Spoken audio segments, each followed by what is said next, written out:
Saludándoles atentamente su amigo José Manuel Marmolejo Delgado en nuestro programa Hace algún tiempo en ese lugar, de esta gran estación OMV Radio en Ecatepec de Morelos, Estado de México. Damos inicio a nuestro programa con nuestra sección Ecatepec en la historia. Continuamos hablando de la Sierra de Guadalupe, porque la historia de Ecatepec no se puede entender sin la existencia de esta serranía, sin sus volcanes. Los investigadores Araceli Salinas Montes y José Luis Hub afirman que posiblemente la erupción final en la Sierra de Guadalupe se presentó en el Pleistoceno tardío, con un cono de escoria único en la zona, en la región correspondiente a Guadalupe Victoria. Tal cono prácticamente desapareció, pues fue convertido en un banco de material, en el que ahora solo existen bloques de basalto y escoria roja. Asimismo, nuestros investigadores señalan que las cañadas en la Sierra de Guadalupe se formaron básicamente en las grietas de las rocas. La Sierra de Guadalupe no es prolija en materia vegetal, lo que se ha agravado con la desforestación que han ocasionado los asentamientos humanos sobre los cerros. En su estado natural, hace muchos años, la Sierra de Guadalupe estuvo rodeada por un sistema hidráulico de lagos, cuya altura sobre el nivel del mar variaba entre los 2.240 y 2.250 metros. En la Sierra de Guadalupe existieron una gran cantidad de arroyos, lamentablemente dañados por los asentamientos humanos, y esos arroyos sobre los cuales fueron construidas avenidas y casas, esas bajadas de agua, esas cañadas, son más la basura que la gente acumula ahí, pues son los culpables de las inundaciones en la parte baja y la parte media de Ecatepec. Pues ahora retornamos a nuestra temática general. Hemos venido hablando acerca de las declaraciones que José de León Toral, asesino de Obregón, hizo ante la policía y ante la Procuraduría General de la República. Toral confesó que el domingo 15, 2 días antes de asesinar a Álvaro Obregón, salió de su casa como a las 9 de la mañana, dirigiéndose a rezar a la iglesia del Espíritu Santo, argumentándole a su esposa que iría de excursión con sus amigos y que tal vez llegaría tarde.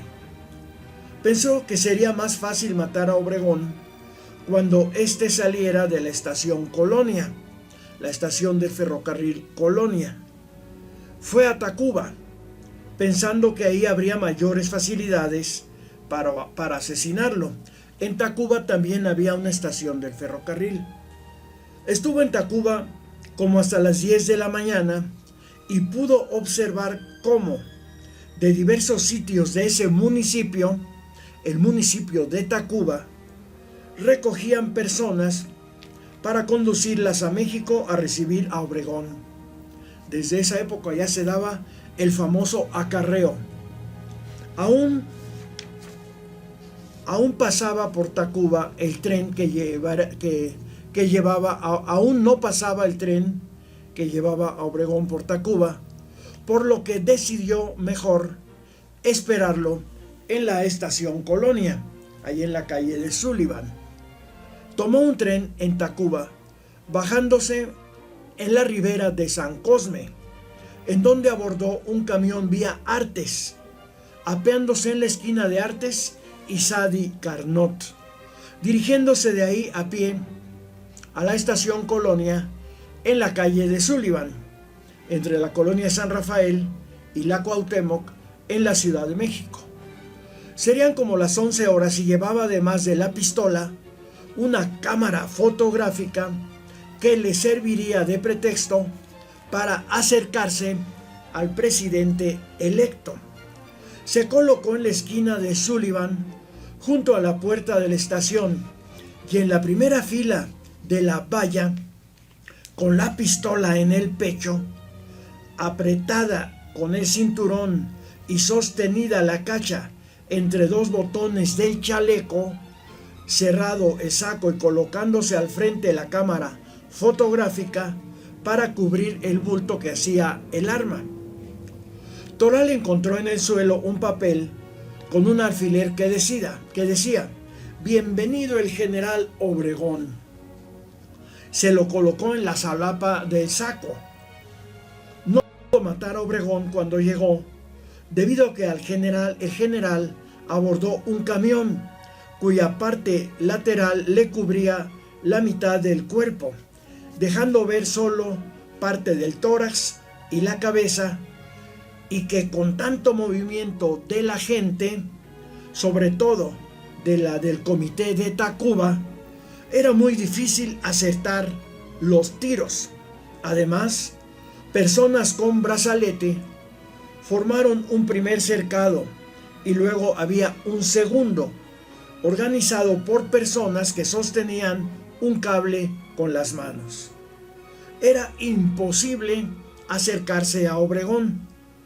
En medio del movimiento cayó una motocicleta y varias personas que tenían el cable, lo cual fue aprovechado por Toral para detener también la cuerda, simulando que él formaba parte de la comisión correspondiente. Logró colarse en la primera barrera, tomado de los brazos con las otras personas. Ya en ese cerco, solo podía ver la cabeza de Obregón entre la multitud. Había llegado ya por el Paseo de la Reforma a la calle de París, a la altura del Café Colón. Arribaron a la avenida Juárez, frente a la sede del Centro Director Obregonista, y consideró que aún no estaban dadas las condiciones para obtener buen resultado si le disparaba al expresidente. Ahí Aarón Sáenz y Aurelio Manrique y otras personas pronunciaron algunos discursos. Después comenzó a hablar el presidente electo en el balcón del edificio, y Toral decidió retirarse hacia el Parque Asturias, en donde, de acuerdo a la prensa, habría una comida con la asistencia de Obregón.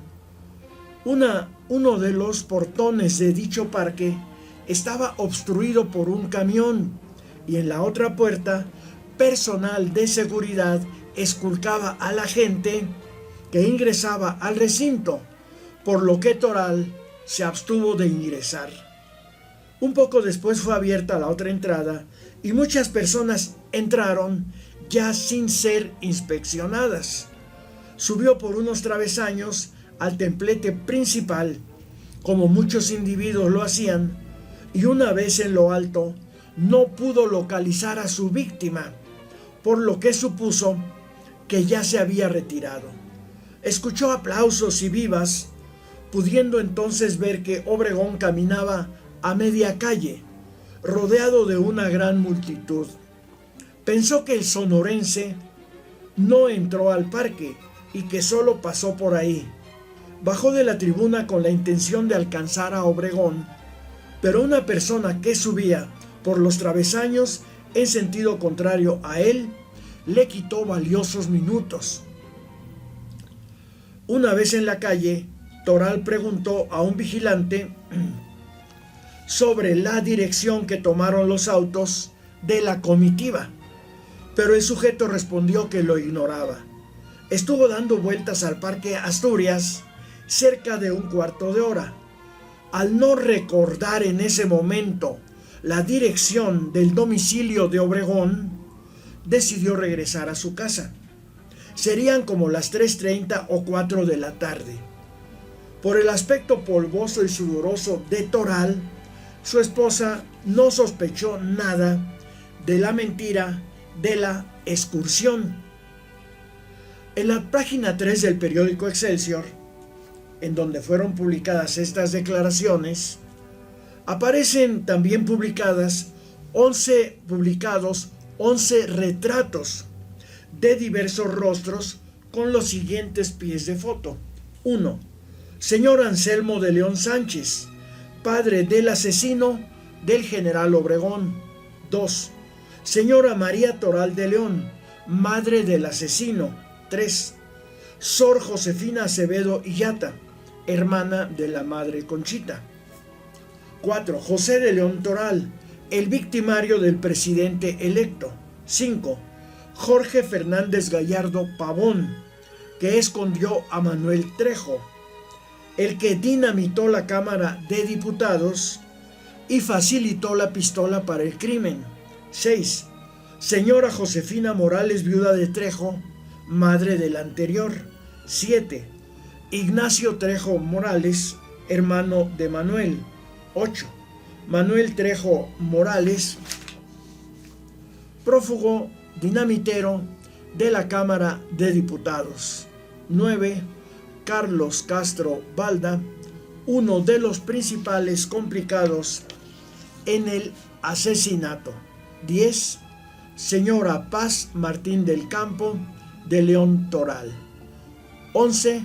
Señora María Luisa Peña, viuda de Altamira, en cuya casa estuvo escondido Trejo y donde recibió la pistola el asesino.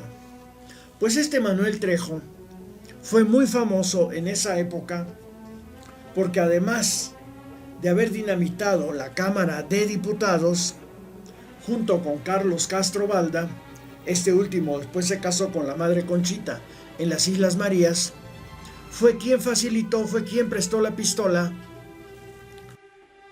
Toral con la que asesinó a Obregón, pero nunca pudieron encontrar a Manuel Trejo. O lo mataron, o lo desaparecieron, o se escondió en otro país o en algún pueblo.